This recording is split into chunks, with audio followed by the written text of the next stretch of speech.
Aquesta comarca atresora petjades relacionades amb l'etnologia, l'arqueologia, la indústria o els costums.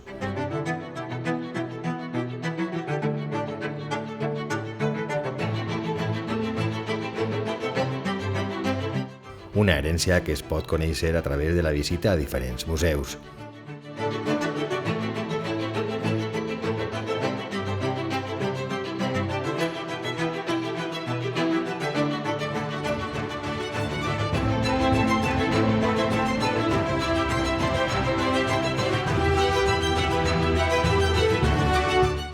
L'oferta museística de la Safor és ampla i variada i gràcies al treball de molts professionals, rica i molt ben presentada.